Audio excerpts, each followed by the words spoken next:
هو بده يكتب انتوا بدكم تقرأوا. Начав изучение адыгского языка, я вот вначале я почувствовал, что это достаточно трудная задача. То есть я хотел запомнить как можно больше слов, 100, 200, 300, а запоминалось всего 10-20. Переведите. هو وقت بلش يتعلم اللغة الشركسية بفكر بده يتعلم بسرعة 100 كلمة بس طلع مش سهل لغتنا بدل 100 كلمة تعلم بس 10. Я придумал наиболее трудную задачу, которая позволит мне запомнить как можно больше слов. هو حاول شو ممكن هو يساعده السريع يقدر يحفظ. И я написал стихотворение впервые в жизни, не зная совершенно адыгского языка. Дайте я напишу. وهو كتب شعر بالمرة ما بعرف لغة شركسي وبده يجرب هاي الطريقة أثبت عشان واحد يدرس لغة. Если вы помните, но дети-то не знают, была грузино-абхазская война, которая завершилась победой абхазского народа, и стихотворение направлено против организатора этой бойни Шеварднадзе, против Шеварднадзе. كان في حرب بين أبخازيا وجورجيا إذا أنتم بتتذكروا وجورجيا من أبخازيا فازت وهذا الشعر هو كاتب ضد الرئيس السابق جورجيا شيفرنادزه عشان ما يصير حرب عشان ما يبلشوا هيك يكون الدنيا بسلام. الشعر ضد الحرب.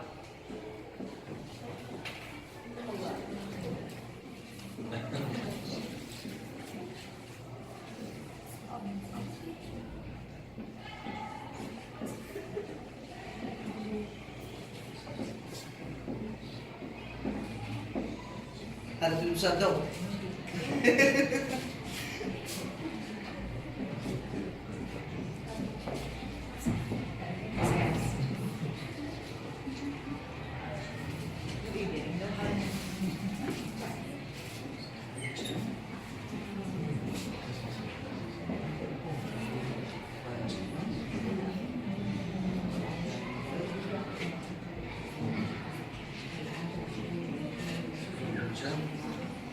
Akılmayca zihatsıf, sıf sırıf nalid nabçıf, haçım açmaya nabçav, ha frats.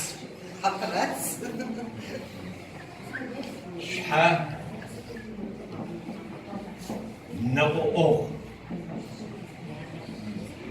عقل ما تجزي الصف، إنسان اللي عنده عقل شوي. صف صرف، نالد، نبوشف. إنسان اللي ما فيه خير، عيونه بالماء ووجهه غامق، ما بيطلع نور. حجم باجة ما يعني بجو، هو مساحة بس الحيوانات، حيوانات الأليفة بلية. حب راس كلب الشعرات وهيك ملفلف. شحال القفو شايف حاله كثير. خمد صف انسان غريب بسبب حنو وجهه وجه حيوان هيك ترجمه مباشره بسبب حنو يعني بسوي شحال من الحيوانات حيوان زي يعني مش وجه انسان. طيب بشاعة ابدا هذا كله ضد المين ضد ببلش حال كلمات عشان هيك كلمات. انسان اللي عنده عقل ما ببلش حرب صح؟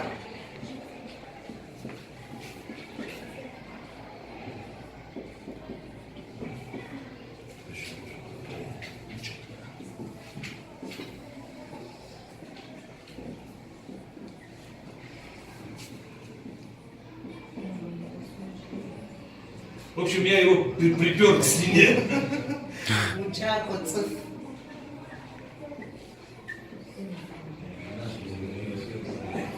Ну, может быть, здесь где-то ошибка есть, я не знаю.